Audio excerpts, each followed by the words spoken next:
হাতে বের করতে পারছি না এবারে তো বোঝাই গেলাম অনেক ব্যথা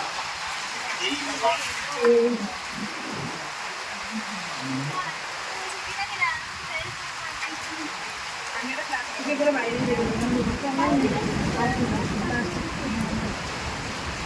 হাওয়াতে